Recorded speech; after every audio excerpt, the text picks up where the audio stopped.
Okay, advance income tax paid for the assessment year to 2020-21 debited in profit and loss is dash.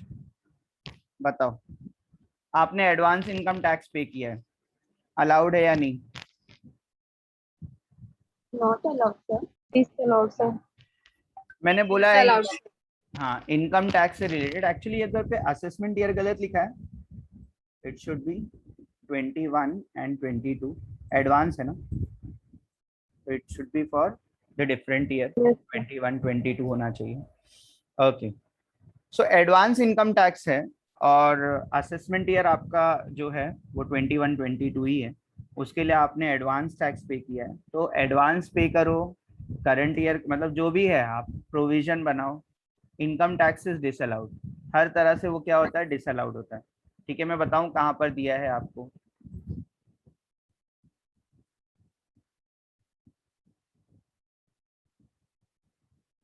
Income from business, यही है ना,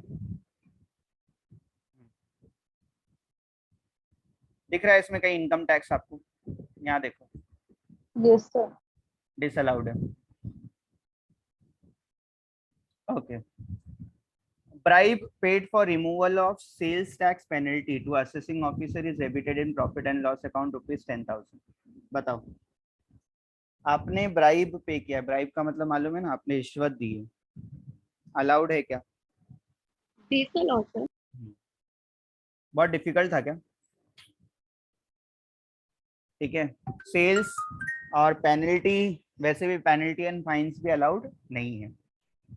salary paid to proprietor, आपने owner को खुद ने ही salary पे किया है, ठीक है, बताओ कहाँ लिखा हुआ है? Not allowed. हाँ, किधर है?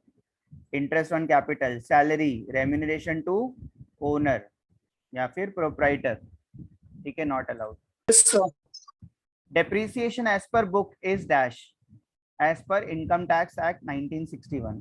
जो डेप्रिसिएशन एज पर बुक होता है, जो ऊपर वाला डेप्रिसिएशन दिया होता था, उसको क्या करते थे आप? ऐड करते थे सर, Add करते थे। है ना, अरे मतलब उसको तो ऐड करते थे, मतलब नॉर्मली क्या करना होता है, उसको डिडक्ट करना होता है, Action. सॉरी, डिसअलाउड है, करेक्ट है ना, डिसअलाउड में रहता है। Yes, sir. जो चीज ऐड करते हैं वो सब किस में रहता है, डिसअलाउड में रहता है, बराबर। ऑप्शन में नहीं दिया ना, ऐड करने का ऑप्शन में नहीं दिया हुआ, लेकिन डिसअलाउड ऑप्शन में है कि depreciation as per book is disallowed, तभी तो उसको वापस से ऐड करते हैं। ये सब ऐड ही करते हैं ना, चाहे वो ब्राइब हो, चाहे वो आपका इनकम टैक्स हो, सब तो ऐड ही करते हैं और सब डिसअलाउड होता है एक्चुअली। तो यहाँ पे एक्चुअली ऑप्शन ऐड वाला नहीं दिया है, यहाँ पे ऑप्शन डिसअलाउड दिया। Something which is disallowed expenses के केस में वो क्या होती है, ऐड होती है।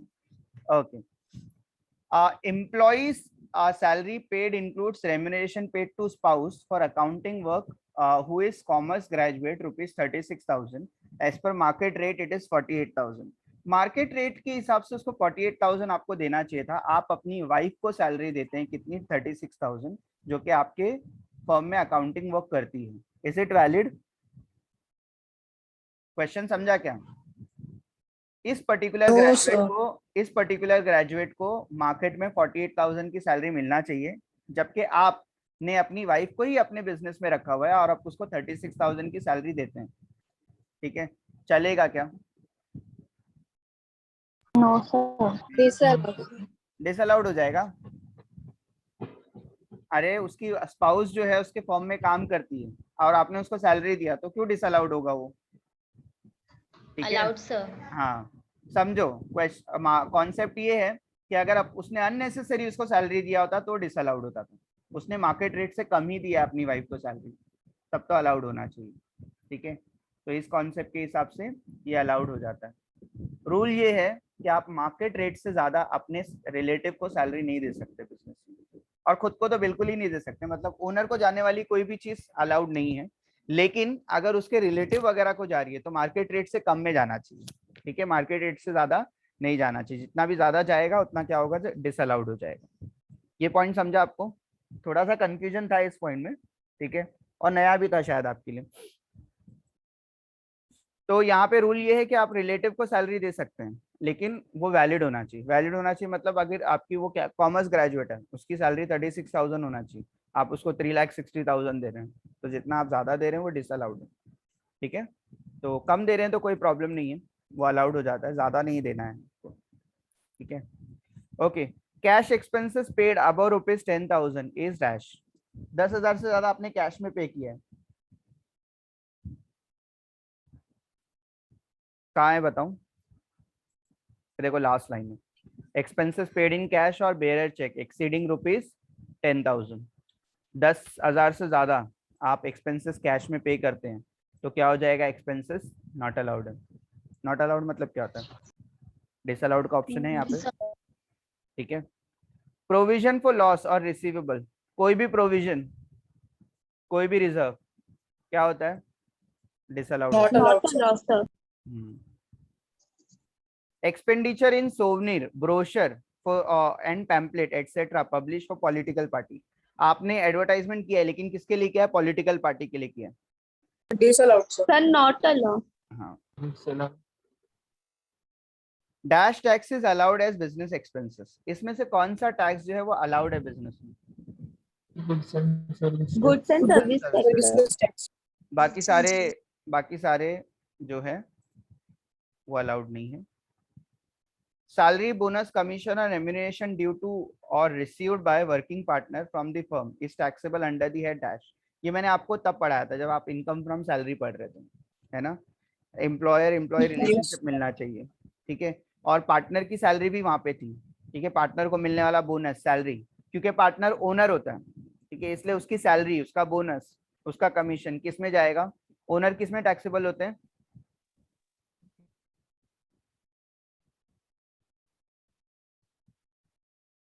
बोलो। Sir, income from business. Income from business, है ना? यहाँ पे तो एम्प्लॉयर एम्प्लॉय होते हैं, अदर सोर्सेस में तो कोई चाहिए नहीं होता आपको। ओनर जो होते हैं कभी भी बिजनेस के, वो बिजनेस में ही काउंट होते हैं। तो पार्टनर को जाने वाला सैलरी, बोनस वगैरह किस में टैक्सेबल होता है? बिजनेस में टैक्सेबल होता है। ठीक है, when the amount of expenditure claimed as reduction exceeds 10,000 it should be paid by dash. कैसे आप पे कर सकते हैं? या तो ड्राफ्ट, या तो अकाउंट पे ही। Hello, is it audible? Yes, sir. हाँ, Yes, sir. या तो ड्राफ्ट का मतलब मालूम है ना, डिमांड ड्राफ्ट होता है वगैरह वगैरह जो भी है, ठीक है, या अकाउंट पे ही। लेकिन आप कैश और बेरेज चेक में पे नहीं कर सकते, लेकिन आप या तो अकाउंट पे ही चेक लेंगे, क्रॉस चेक वगैरह जो होता है, और या तो फिर ड्राफ्ट, दोनों में कर सकते हैं। सिर्फ कैश में नहीं करना है और बेरेज चेक में नहीं करना है ना? ये यहाँ पे मेंशन किया है मैंने नोट्स में, कैश और बेरेज चेक में नहीं करना है। Bearer cheque is equivalent to cash. Bearer cheque में आपको जरूरत नहीं होती, आप जाते हैं वो चेक बैंक में देते हैं, आपको कैश मिल जाता है। ठीक है, तो वहां पे वो कैश के इक्विवेलेंट ही होता है, उसको कैश ही बोला जाता है बेरेज चेक को। ठीक है, तो बेरेज चेक में आपको पता है, बेरर मतलब जो बेरर है, जिसके पास है वो उसका ओनर होता है और वो उसके पास उसका कैश उसको मिल जाता है। ठीक है, उसके अकाउंट में नहीं जाता वो, तो अकाउंट से लेना देना नहीं होता बेरर चेक का। बेरर चेक आप जाएंगे बैंक में देंगे, आपको कैश मिल जाएगा। ठीक है, तो इसलिए bearer cheque is equivalent to cash, तो वो अलाउड नहीं, बेरर चेक या फिर कैश अलाउड नहीं है। अच्छा, when the amount of expenditure claimed as reduction exceeds 10,000, ठीक है, and it is not made on account of pay check और ड्राफ्ट। पे चेक और ड्राफ्ट से आपने पे नहीं किया है और अमाउंट जो है वो 10,000 से ज्यादा है, ठीक है, तो आप क्या करेंगे? ड्राफ्ट और अकाउंट पे से नहीं किया है आपने, मतलब कैश या फिर बेरर चेक से किया होगा। ठीक है, इस केस में 10,000 से ज्यादा एक्सपेंसेस है, आप उसको कितना डिसअलाउड रखेंगे?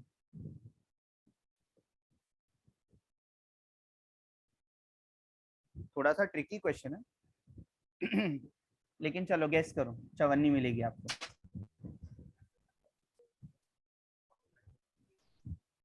कोई आंसर दे रहा है तो मुझे। Second option, sir. 100% of the payment shall be disallowed, correct है ना? जितना भी आपने कैश में पे किया 10,000 के ऊपर, पूरा का पूरा डिसअलाउड ही होता है। ठीक है, तो उसमें कोई ऑप्शन ही नहीं था वैसे, पूरा का पूरा डिसअलाउड ही रहता है। हम लोगों ने कभी 20, 10 और ये सब का हिसाब ही नहीं किया डिसअलाउड करने के टाइम पे। जो चीज डिसअलाउड है वो चीज डिसअलाउड है, जो हमारी नजरों से उतर गई मतलब उतर गई। 10%, 20% कुछ नहीं होता, पूरा का पूरा डिसअलाउड होता है। Income from illegal business, example smuggling, किसमें टैक्सेबल होगा?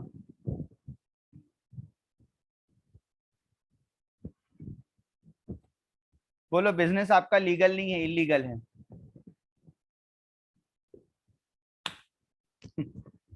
अरे बताओ, कितना सिंपल है। Taxes at profit and gains of business. Business and profession में ही आता है। बिजनेस तो बिजनेस होता है, लीगल हो इलीगल हो। What is charge to tax under profit and gains from business? बताओ, क्या आप चार्ज करते हैं? Gross net profit. प्रॉफिट। बहुत मारूंगा, Gross ग्रॉस प्रॉफिट बोला तो नेट प्रॉफिट होता है। Net Net profit. profit. Net profit, sir. The following business loss is deductible from profits of business. कौन सा लॉस डिडक्टेबल है? मैंने आपको बताया था कि जो थोड़ी बहुत चोरी होती है कैश की, कैश एम्बेजलमेंट, फर्स्ट वाला सर। ठीक है, हाँ वो अलाउड होता है। अगर आपने ये पढ़ा होगा तो यहाँ पर भी है, एक्सपेंसेस अलाउड में देखेंगे तो आपको मिलेगा कहीं ना कहीं। लॉस ड्यू टू थेफ्ट है, और लॉस ऑन, नहीं कहाँ गया यार, एम्बेजलमेंट बाय एम्प्लॉय भी रहता है, नहीं है इसमें तो ठीक है, लेकिन यहाँ पे है लॉस ड्यू टू थेफ्ट, चोरी हो जाती है छोटी मोटी, अलाउड है, कोई प्रॉब्लम नहीं है, ठीक है। लेकिन मशीन से रिलेटेड नहीं है, मशीन जो है वो आपका loss of machine, machinery in fire जो है वो कैपिटल लॉस है, तो वो तो आप उधर पे लिखना भी नहीं है आपको। और प्लस नेक्स्ट ईयर का कोई बैड डेट्स है तो वैसे भी अलाउड नहीं है। आप एस्टिमेटेड या प्रोविजन वैसे भी अलाउड नहीं है। जो बिजनेस सेटअप ही नहीं हुआ है उसके एक्सपेंसेस भी अलाउड है ही नहीं, तो वो एक्सपेंसेस है ही नहीं। पहली बार मतलब सोचा हुआ एक्सपेंसेस जो होता है बिजनेस में अलाउड नहीं होता है, पहली चीज। तो थेफ्ट ऑफ कैश जो है वो अलाउड है। छोटी मोटी चोरी जो है, embezzlement of cash by employee, या फिर छोटी मोटी चोरी जो होती है ओनर ने नहीं करना चाहिए, ओनर पता चला ओनर ही चोरी कर रहा है और उसको बिजनेस में लिख भी रहा है एज एन एक्सपेंसेस, तो वो अलाउड नहीं। लेकिन हाँ, अगर चोरी वगैरह हो गई तो आप क्या कर सकते हैं, उसको बिजनेस में ले सकते हैं, कोई प्रॉब्लम नहीं। उसमें आपकी गलती क्या है, तो चोरी हुई, ऊपर से आपको उसका बेनिफिट भी ना मिले। Dash is allowed as professional income. चलो, ये तो मैंने क्वेश्चन में करवाया था। इसके ऊपर हमने क्वेश्चन किया था, Professional gift, sir. Professional gift. मैंने बताया था अगर आपके प्रोफेशन में, आपके बिजनेस में आपको कस्टमर से गिफ्ट मिलता है तो बिजनेस इनकम है, ठीक है। Depreciation is allowed in case of dash.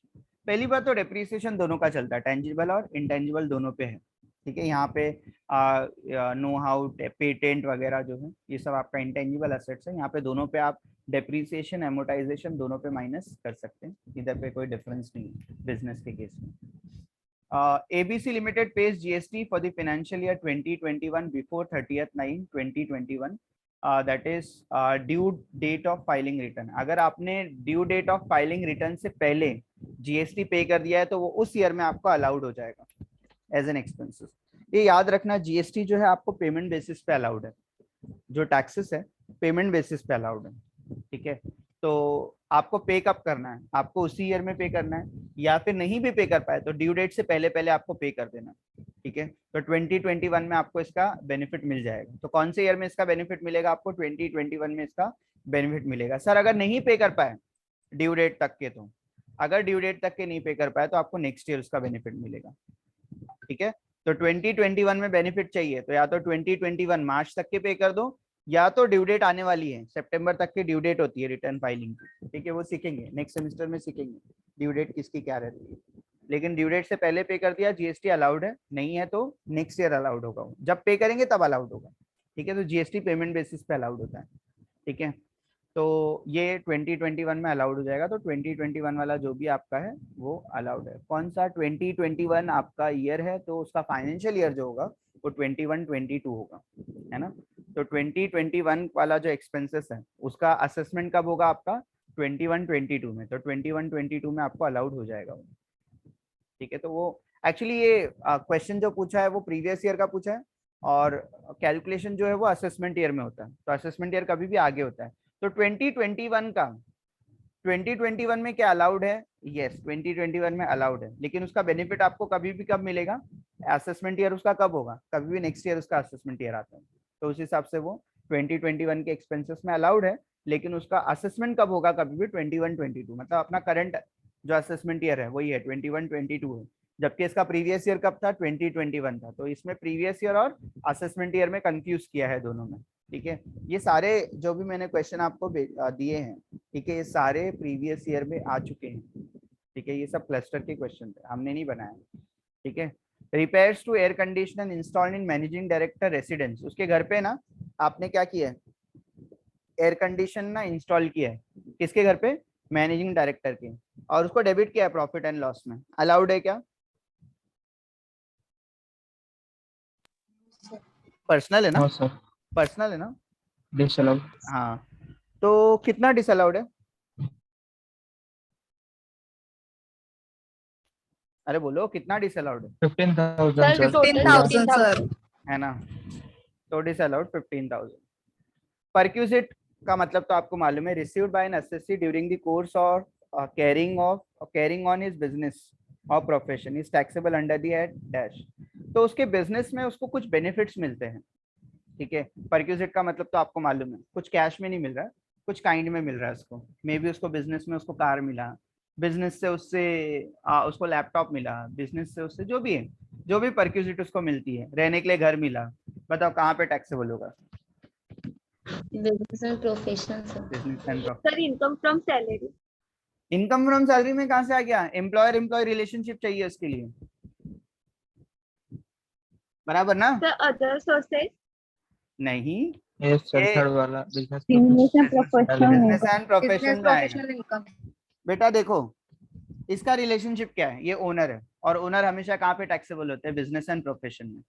Income from salary में कौन टैक्सेबल होता है, इम्प्लॉई टैक्सेबल होगा। ठीक है, अदर सोर्सेस में जब कोई रिलेशन नहीं मिलेगा, तो यहाँ पे क्लियरली बोला है, ठीक है, उसको उसके बिजनेस से मिल रहा है, उसको उसके बिजनेस से मिल रहा है, मतलब उसका बिजनेस है, he is carrying on his business और प्रोफेशन, वहां से उसको मिल रहा है बेनिफिट। तो जब भी वो ओनर होगा कभी किसी बिजनेस का, वहां से उसको कोई बेनिफिट मिलेगा तो बिजनेस में टैक्सेबल है। ठीक है, any doubt, no sir. No sir. तो इसमें ज्यादातर कोई प्रैक्टिकल क्वेश्चन नहीं थे, बस थोड़ा सा परसेंटेज और अमाउंट देके कंफ्यूज ही किया, अदरवाइज कोई ऐसा परसेंटेज और वो हम लोग यूज नहीं करते यहाँ पे कुछ भी। ठीक है, सो कौन है था, सुष्मिता थी कि कौन था, नहीं काजल थी, काजल हो गया तुम्हारा डाउट क्लियर हो गया। ठीक है, everything is there in the notes, notes ही में है, नोट से बाहर कुछ नहीं दिया है मैंने आपको। ठीक है, अलाउड और डिसअलाउड की लिस्ट अलग से इसीलिए दिया है ताकि आप लोग सिर्फ उतना ही पढ़ना है, क्योंकि उसी के ऊपर मेजर क्वेश्चन जो है उसी के ऊपर आते हैं। ठीक है, पीपीटी में सब चीजें डिटेल में दिया हुआ है। ठीक है, पीपीटी में डेप्रीसिएशन दिया है, पीपीटी में रिपेयर दिया है तो सब वही चीज है। ठीक है, अलाउड चीजें उसमें हर एक पेज पे दिया हुआ है, रिपेयर में अलाउड है, कब अलाउड है, वो सारी चीजें है। ठीक है, और यहाँ पर अलाउड एक्सपेंसेस भी मैंने सेम चीज डाला, तो दोनों में से कोई भी नोट्स रिफर करोगे तो आपके लिए कोई प्रॉब्लम नहीं है। ठीक है, क्योंकि रीडिंग करने के लिए भी चाहिए ना, अलाउड और डिसअलाउड पढ़ा तो भी थोड़ा ना ज्यादा फर्क पड़ता है। ठीक है, तो आपको डिटेल में भी चाहिए होती है चीजें, तो पीपीटी में डाल दिया मैंने। ठीक है, और यहाँ पर मैंने अलाउड और डिसअलाउड की लिस्ट अलग से डाला है, तो दोनों ही नोट्स वहाँ पर है। ठीक है, any doubt, any question, any concern. ठीक है, maybe we are meeting for the last time, और उसके बाद हम लोग सिर्फ टेस्ट वगैरह ही सॉल्व करेंगे। तो जब भी लेक्चर होगा तो हम लोग टेस्ट में आपको, आज आपको जो है किसका टेस्ट मिलेगा, इनकम फ्रॉम अदर सोर्सेस का, इनकम फ्रॉम अदर सोर्सेस का आपको मिलेगा टेस्ट। और इनकम फ्रॉम अदर सोर्सेस के लिए मैंने नोट्स आपको दिया है, income from other sources, income from other sources, other other other other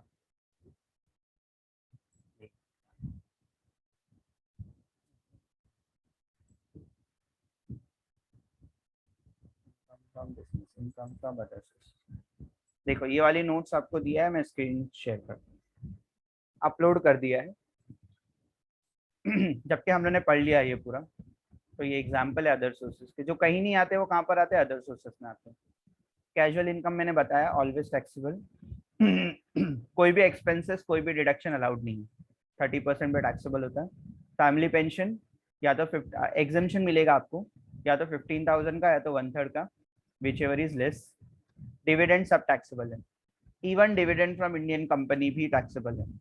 ये 2021-22 से ही ये क्या हुआ है, लागू हो गया है। इससे पहले ये एग्जाम हुआ करता था। हेलो सर, बोलो। अदर सोर्सेस का रिकॉर्डेड लेक्चर है आपके पास? है, एक ही लेक्चर किया था शायद, एक ही लेक्चर में पूरा बताया था आपके चैनल पे आपको। है ना? हाँ हाँ है उधर पे, अदर सोर्सेज ओके। आपको मिल जाएगा।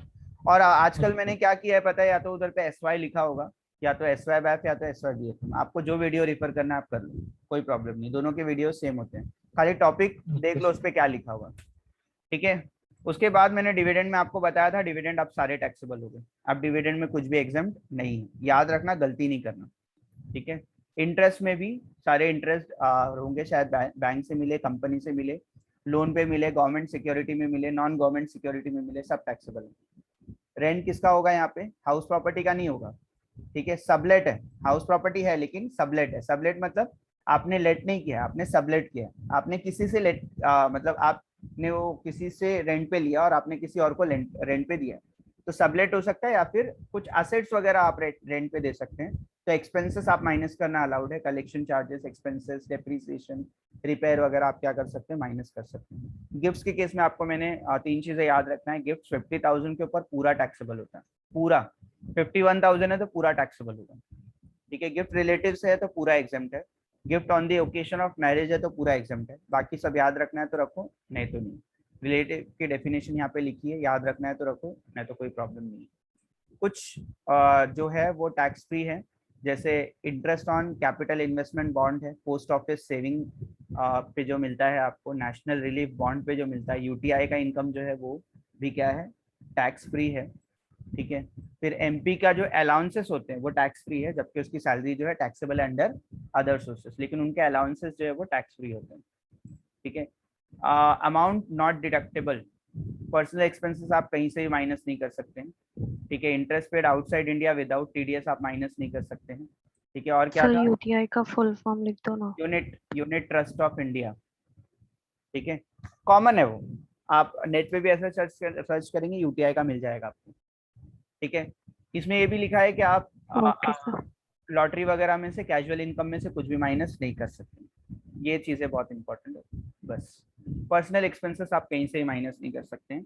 और 40A याद है आपको, 40A, 40A याद नहीं है तो मैं आपको याद दिलाता हूँ, इसको 40A बोलते हैं। ये जो दिख रहा है आपको, ये जो एक्सपेंसेस दिख रहे हैं आपको, ठीक है, ये 40A के हैं। सर बिजनेस में पढ़ा था ना, हाँ बिजनेस में ही पढ़ा था, वही बोल रहा है, कैपिटल गेन में भी अलाउड नहीं है। ठीक है। कैपिटल गेन में भी सेम चीज अलाउड नहीं है जो कि आप, सॉरी, अदर सोर्सेस में वही चीज अलाउड नहीं है जो कि बिजनेस में भी अलाउड नहीं है, पर्सनल नेचर की हो, ड्राइंग हो, ठीक है, कोई प्रोविजन है, कुछ कुछ भी अलाउड नहीं है उसके अंदर। ठीक है। इनकम टैक्स है, वेल्थ टैक्स है, अलाउड नहीं है, वहां पे भी अलाउड नहीं है, माइनस करना अलाउड नहीं है। ठीक है।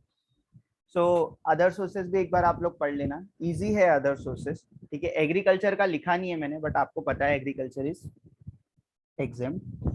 एक और एक वहाँ पे मेंशन नहीं किया हुआ है आपको, अगर आपको सेंट्रल गवर्नमेंट से कोई अवार्ड वगैरह मिलता है तो वो भी आपका एग्जाम्प्ट होता है। सेंट्रल गवर्नमेंट से अगर मिलता है तो, या स्टेट गवर्नमेंट से मिलता है तो वो अवार्ड जो होते हैं वो सब क्या होते हैं, वो सारे एग्जाम्प्ट होते हैं। ठीक है। बाकी सारे अवार्ड टैक्सेबल है। तो ये दो चीजें थी जो कि अलग से थी। LIC पूरा एग्जाम्प्ट होता है, भले तुम्हारे मतलब मैंने बुक में देखा, बुक में नहीं था, लेकिन हम लोग इससे पहले भी, मुझे आदत है तो मैं बता देता हूँ लेक्चर में, लेकिन बुक में नहीं था तो इसके ऊपर प्रॉब्ली आपको कोई क्वेश्चन भी नहीं आएंगे, बट एटलीस्ट याद रखने के लिए याद रखो, इनकम फ्रॉम LIC जो होता है वो नॉन टैक्सेबल है। ठीक है। अगर आपको सेंट्रल गवर्नमेंट से कोई अवार्ड या फिर रिकॉग्निशन मिल रहा है तो वो भी एग्जाम्प्ट है। ठीक है। और एक क्या बताया मैंने आपको, एग्रीकल्चर पूरा एग्जाम्प्ट है। ठीक है। एग्रीकल्चर पूरा एग्जाम्प्ट मतलब एग्रीकल्चर ऑफ इंडिया, हम लोग पूरे वर्ल्ड का नहीं ठेका लिया है, आपने सिर्फ इंडियन एग्रीकल्चर जो है उसी को आप बोलते हैं कि वो एग्जाम्प्ट है। अभी आप सारा रीडिंग वगैरह कर लो, सारी चीज मैंने आपको फॉरवर्ड करके रखा हुआ है। I will forward the attendance link now. ठीक है। किसी ने एक ने टेस्ट अभी दे दिया है, ठीक है, तो अभी तो आपको 100% आएगा, लेकिन आपने अगर वो पहले 4 में दिया होता तो देखते हैं वो 4 जो सिंसियर बच्चे हमारे कौन से हैं। उसमें है एक पाल ज्योति है, सरदार फलक है, वर्मा विकास है, सोनावने सेजल है, भले इनको मार्क्स कम मिले हो। ठीक है। वो मैटर नहीं करता, मार्क्स कम मिलना मैटर नहीं करता, लेकिन एटलीस्ट आपने ट्राई किया था, एडवांस में वो चीज़ मैटर करती है। आप लोग सब अभी ट्राई करो, एक्सपेंसेस अलाउड डिसअलाउड में ही खाली आपको याद रखना है, बाकी कुछ नहीं। ओके, दो टेस्ट लिंक आपको अभी आएगी, एक इनकम फ्रॉम अदर सोर्सेस के लिए आएगी जो अभी मैंने आपको रिवाइज किया है थोड़ी देर पहले वो, और एक जो है आपका डिडक्शन और टोटल इनकम दोनों पे आएगा। डिडक्शन पे आएगा, डिडक्शन रहेगा तो आपको बताना है कि फॉर एग्जांपल एटीसी में क्या डिडक्शन है या फिर एटीयू में क्या डिडक्शन है, वो सब आपको बताना पड़ेगा। जब आपको टोटल इनकम बोले रहेगा तो इनकम में से डिडक्शन माइनस करना है, उसको टोटल इनकम बोलते हैं। मैं अटेंडेंस लिंक आपकी ढूंढ रहा हूँ, कहाँ है? कोई क्वेश्चन है आपको? टेस्ट लिंक चाहिए आगे की? नहीं चाहिए? कोई इंटरेस्ट लेता नहीं तो मुझे भी इंटरेस्ट नहीं है, बनाना पड़ता है यार, मतलब मेहनत लगती है, ऐसा नहीं कि बन जाता है। ठीक है, फिर तुम लोग उसके ऊपर नहीं करेंगे तो बहुत प्रॉब्लम हो जाएगी।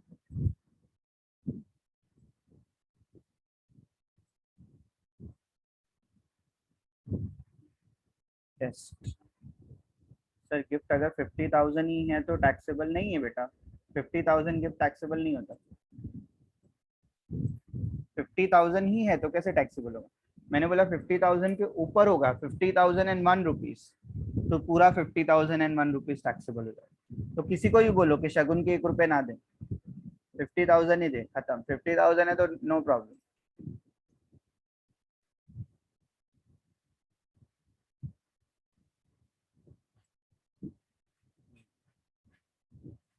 एस वाई का अटेंडेंस भी भेजता हूँ मैं,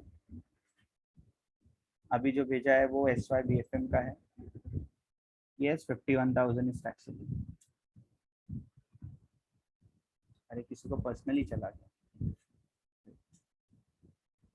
हाँ बेटा, लिंक नहीं है, अभी भेज रहा हूँ। एस वाई बैफ की लिंक जो है वो बड़ी है क्योंकि उनका क्लास बड़ा है, और S Y B F M की जो लिंक है वो छोटी है क्योंकि उनका क्लास भी छोटा है। ऐसे याद रखना आप। 2 लिंक भेजा है मैंने ग्रुप में और चैट बॉक्स में।